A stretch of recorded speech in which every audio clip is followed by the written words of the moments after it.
അപകടം നടന്ന മുണ്ടത്തിക്കോട്ട് ആ പ്രദേശത്ത് നിന്ന് ഞങ്ങളുടെ പ്രതിനിധി മിഥുൻ മുരളി ചേരുന്നുണ്ട്. മിഥുൻ, തിരച്ചിൽ ഇപ്പോഴും തുടരുകയാണോ? മാത്രമല്ല, ഈ ദുരന്തത്തിന് ഇടയാക്കിയ കാരണങ്ങൾ അതിപ്പോഴും ദുരൂഹമായിട്ട് അവശേഷിക്കുകയാണ്. ഈ സ്ഥലത്ത് ഉണ്ടായിരുന്നവർ അല്ലെങ്കിൽ ഈ സംഭവത്തിന് സാക്ഷികളായിട്ടുള്ളവർ എന്തെങ്കിലും പറയുന്നുണ്ടോ? അവരുടെ മൊഴി പോലീസ് രേഖപ്പെടുത്തിയിട്ടുണ്ടോ?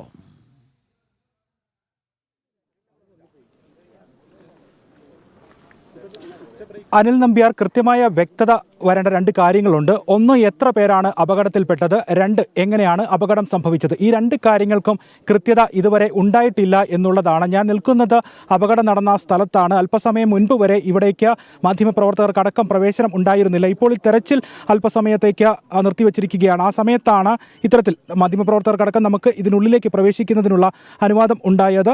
എന്തായാലും കൃത്യമായ വ്യക്തത, എത്ര പേർ അപകടത്തിൽപ്പെട്ടു എന്നത് സംബന്ധിച്ച് 30-നും 40-നും ഇടയ്ക്ക് ആളുകൾ അപകട സമയത്ത് ഇവിടെ ജോലിയിൽ ഏർപ്പെട്ടിട്ടുണ്ടായിരുന്നു എന്നുള്ളതാണ് ഏകദേശ കണക്ക്. പോലീസിന്റെ കണക്ക് പ്രകാരം 34 പേർ അപകട സമയത്ത് ഉണ്ടായിരുന്നു എന്നുള്ളതാണ്.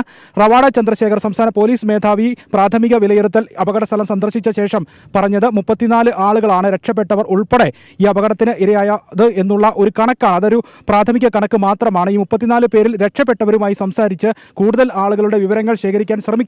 അങ്ങനെയാണെങ്കിൽ കൃത്യമായ കണക്കിലേക്ക് എത്താൻ സാധിക്കും എന്നുള്ള ഒരു വിലയിരുത്തലാണ് പോലീസിന് ഉള്ളത്. പോലീസ് അതോടൊപ്പം തന്നെ എത്ര പേർ അപകടത്തിൽപ്പെട്ടു എന്നത് സംബന്ധിച്ചുള്ള ഒരു കണക്ക് ശേഖരിക്കാൻ ശ്രമിക്കുന്നത് രണ്ട് വിധമാണ്. ഒന്ന്, ഈ കൺട്രോൾ റൂം വഴി ഏതെങ്കിലും ആളുകൾ കാണാതായ ആളുകളെ സംബന്ധിച്ചുള്ള വിവരങ്ങൾ ലഭിക്കുന്നുണ്ടെങ്കിൽ ആ രീതിയിൽ അവരെ കേന്ദ്രീകരിച്ചുകൊണ്ടുള്ള കണക്കുകൾ ചിട്ടപ്പെടുത്താനുള്ള ഒരു ശ്രമം. ഒപ്പം തന്നെ ഫയർഫോഴ്സിന്റെ അടക്കം ആളുകൾ ഇപ്പോൾ ഇവിടെ നിന്ന് ഇന്നത്തെ തെരച്ചിൽ ഈ സമയത്ത് പൂർത്തിയാക്കി.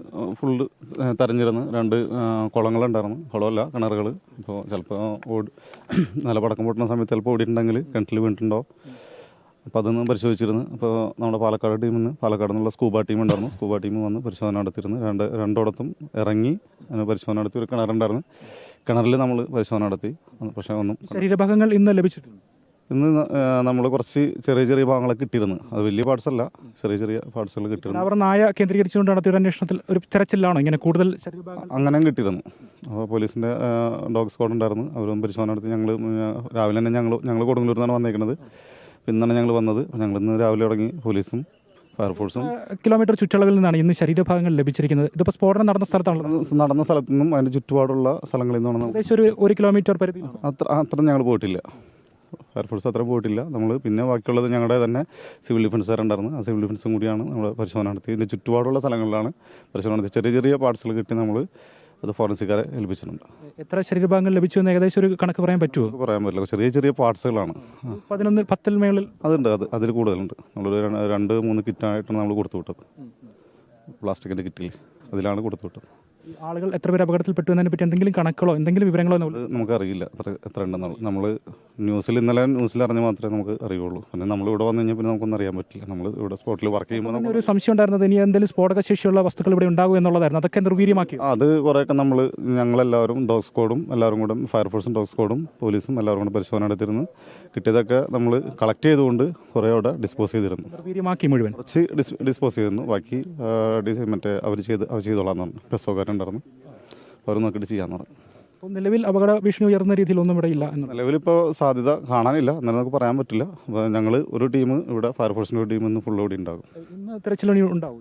അല്ല, ഉച്ചന് തെരച്ചിലില്ല. ഞങ്ങളിവിടെ സ്റ്റാൻഡ് ബൈ ആയിട്ട് കിടക്കുന്നുണ്ട്. മറ്റ് ടീമുകളുടെ ഫോറൻസിക്കിന്റെയും പോലീസിന്റെ ഒക്കെ തെരച്ചിൽ ഉണ്ടായിരുന്നു. അതിന് തുടരും ഉച്ച കഴിഞ്ഞാൽ? അത് അറിയില്ല. അത് പോലീസിനോട് ചോദിക്കേണ്ടി വരും. ഫയർഫോഴ്സിന്റെ ഇപ്പോൾ കംപ്ലീറ്റ് ചെയ്തു? ഞങ്ങൾ ഇപ്പോൾ കംപ്ലീറ്റ് ചെയ്തു. പക്ഷേ ഞങ്ങൾ ഒരു ടീം ഇവിടെ സ്റ്റാൻഡ് ബൈ ആയിട്ട് ഉണ്ടാവും. അടുത്ത ദിവസങ്ങളിലുണ്ടാവും? അടുത്ത ദിവസങ്ങളിലൊക്കെ ഉണ്ടാവും. ഓക്കെ. ഫയർഫോഴ്സിന്റെ തിരച്ചിൽ ഏകദേശം പൂർത്തിയായിട്ടുണ്ടെന്നാണ് പറയുന്നത്. പക്ഷേ അവർ അടുത്ത ദിവസങ്ങളിൽ ഇവിടെ തുടരും.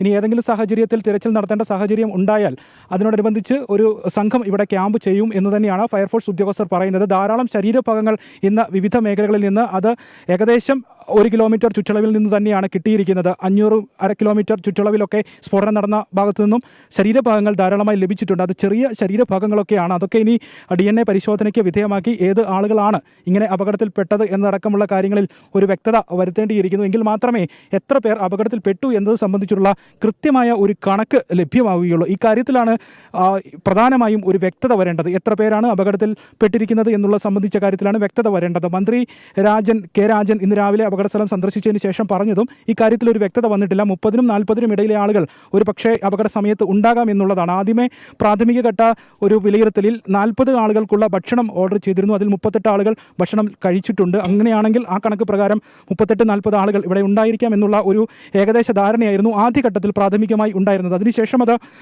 38, 40, 42 ആളുകൾ ഉണ്ടാകാം എന്നുള്ള ഒരു വിലയിരുത്തൽ. ഇനി പുറത്തുനിന്ന് ആരെങ്കിലുമൊക്കെ ഈ അപകടം നടന്ന സമയത്ത് ഇവിടേക്ക് എത്തിയിട്ടുണ്ടോ എന്നുള്ള ഒരു സംശയം കൂടിയുണ്ട്. അങ്ങനെയാണെങ്കിൽ എത്ര പേർ ഈ അപകടത്തിൽ പെട്ടു എന്നുള്ളതാണ് പ്രധാനമായും സംശയമായിട്ട് നിലനിൽക്കുന്ന ഒരു കാര്യം. നിങ്ങൾ തിരച്ചിലിന് സഹായിക്കാൻ വേണ്ടി എത്തിയ ആൾ എങ്ങനെയുണ്ട്? ഇന്ന് തിരച്ചിലിൽ കൂടുതൽ ശരീരഭാഗങ്ങൾ ലഭിച്ചു? കുറേ ചെറിയ ചെറിയ പാർട്സുകളായിട്ട് കിട്ടിയിട്ടുണ്ട്. ഇപ്പോൾ ആന്തരികാവയവം ആ പാടത്തുനിന്ന് കിട്ടിയിട്ടുണ്ട്, കുറച്ച് കുടലും മറ്റൊരു സംഭവമായിട്ട്. ഉച്ചയ്ക്ക് ശേഷം തിരച്ചിൽ തുടരും? ഞങ്ങൾ കുറച്ച് നേരം കൂടെ ഒക്കെ ആയിട്ട് ഇവിടെ ഉണ്ടാവും.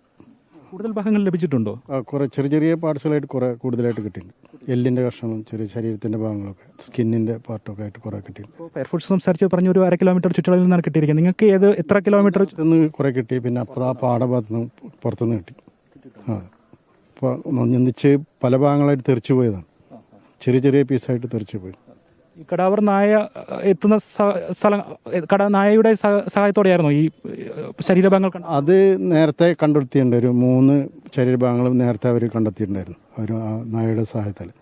അതിന് ശേഷമാണ് ചെറിയ ചെറിയ പാർട്സുകൾ കണ്ടിട്ട് അവിടെ കൂട്ടം കണ്ട് അവിടെ ചെന്ന് നോക്കുമ്പോൾ തെരുനായ ഒരു ബോഡിയുടെ കിഡ്നി പാർട്സ് ആന്തരികാവയങ്ങൾ കിട്ടി. അത് ഇപ്പോൾ ജസ്റ്റ് ഒരു മണിക്കൂർ മുമ്പ് പോലീസിന് കൈമാറിയിരുന്നു.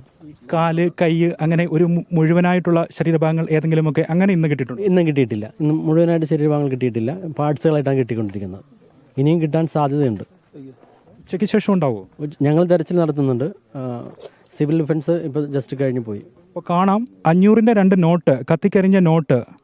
അന്നത്തെ അന്നത്തിന് വേണ്ടി ഇവിടെ ജോലിക്ക് എത്തിയ ആളുകളാണ്. അവരിൽ നിന്ന് നഷ്ടപ്പെട്ടതായിരിക്കാം, അവരുടെ കീശയിലുണ്ടായിരുന്ന കാശായിരിക്കാം. ദയനീയമായ കാഴ്ചകളാണ് ഈ ദുരന്ത ഭൂമിയിൽ നിന്ന് കാണുന്നത്. ഇവിടെയാണ് ഈ ദുരന്തം നടന്ന ആ മണ്ണിലാണ് നമ്മൾ നിൽക്കുന്നത്. ഇവിടുത്തെ മരങ്ങളൊക്കെ കത്തിക്കരിഞ്ഞ് നിൽക്കുന്നതൊക്കെ നമുക്ക് കാണാം. എത്ര ഭയാനകമായിട്ടുള്ള ഒരു സാഹചര്യമാണ്, സ്ഫോടനമാണ് സംഭവിച്ചത് എന്ന് ഇവിടുത്തെ മരങ്ങൾ ഈ ദൃശ്യങ്ങൾ പറയും, സാക്ഷ്യം പറയും. അത്രയും സ്ഫോടനമായിരുന്നു ഇവിടെ സംഭവിച്ചത്. അത്രയും ദുരിതമായിരുന്നു ഇവിടെ സംഭവിച്ചത്. ആ കൃത്യമായി 4 വെടിപ്പുരകൾ 5 വെടിപ്പുരകൾ ഉണ്ടായിരുന്ന ആ പ്രദേശത്താണ് നമ്മൾ നിൽക്കുന്നത്. ഇവിടുന്നാണ് വലിയ സ്ഫോടനം ഉണ്ടായി ഛിന്ന ഭിന്നമായി മനുഷ്യ ശരീരങ്ങൾ പൊട്ടിത്തെറിച്ച് സമീപത്തേക്ക് 1-2 കിലോമീറ്റർ അപ്പുറത്തേക്കൊക്കെ ഛിന്ന ഭിന്നമായി ചിതറിത്തെറിച്ച് പോയത്. ആ കൃത്യമായ സ്ഥലത്താണ് നമ്മളിപ്പോൾ നിൽക്കുന്നത്. ആ വലിയ ഉഗ്രശേഷിയുള്ള സ്ഫോടക വസ്തുക്കൾ സൂക്ഷിച്ചിരുന്ന സ്ഫോടക പുരയിലാണ്. നിലനിന്നിരുന്ന 5 വെടിപ്പുരകൾ നിലനിന്ന പ്രദേശത്താണ്, സ്ഥലത്താണ് ഇപ്പോൾ നമ്മൾ നിൽക്കുന്നത്. അല്പസമയം മുൻപ് വരെ ഇങ്ങോട്ടേക്ക് ആളുകൾക്ക്, നമുക്കടപ്പമുള്ള മാധ്യമപ്രവർത്തകർക്ക് പ്രവേശനം ഉണ്ടായിരുന്നില്ല. ഇപ്പോൾ തെരച്ചിൽ നിർത്തിവെച്ചിരിക്കുന്ന സാഹചര്യത്തിൽ ഇവിടുത്തെ സ്ഫോടക വസ്തുക്കളെല്ലാം പൂർണ്ണമായും നിർവീര്യമാക്കിയിട്ടുണ്ട് എന്ന് ഉറപ്പുവരുത്തിയിരിക്കുന്ന ഒരു ഘട്ടത്തിലാണ് നമുക്കുൾപ്പെടെ ഇപ്പോൾ ഇവിടേക്ക് പ്രവേശിക്കുന്നതിനുള്ള ഒരു അനുവാദം ഉണ്ടായിരിക്കുന്നത്. അല്പസമയം മുൻപ് വരെയൊക്കെ ഇവിടെ ഏതെങ്കിലും അപകട സാധ്യതാ വസ്തുക്കൾ ഉണ്ടായിരുന്നോ എന്നുള്ള പരിശോധനകളും നടക്കുന്നുണ്ടായിരുന്നു. അങ്ങനെ ഒരു ചാക്ക് സ്ഫോടക വസ്തുക്കൾ ഇവിടെ നിന്നും അപ്പുറത്തെ പാടശേഖരത്തേക്ക് കൊണ്ടുപോയി അവിടെ നിർവീര്യമാക്കുന്ന കാഴ്ചകളും ഇവിടെ നിന്ന് കാണാനുണ്ടായിരുന്നു. അങ്ങനെ പൂർണ്ണമായും ഇവിടെ സ്ഫോടക വസ്തുക്കൾ നിർവീര്യമാക്കിയിട്ടുണ്ട് എന്നുള്ളതാണ് സുരക്ഷാ ഉദ്യോഗസ്ഥർ, ഫയർഫോഴ്സും മറ്റ് ഉന്നത പോലീസ് ഉദ്യോഗസ്ഥരും എല്ലാം പറയുന്നത്. സ്ഫോടകശേഷിയുള്ള വസ്തുക്കളൊന്നും ഇപ്പോൾ നിലവിൽ ഇവിടെ ഇല്ല എന്നുള്ള വസ്തുത പറയുന്നു. ഒപ്പം തന്നെ ഫോറൻസിക് ഉദ്യോഗസ്ഥരുടെയും പോലീസിൻ്റെയും ഫയർഫോഴ്സിൻ്റെയും മറ്റൊരു അന്വേഷണം കൂടി നടക്കുന്നുണ്ടായിരുന്നു.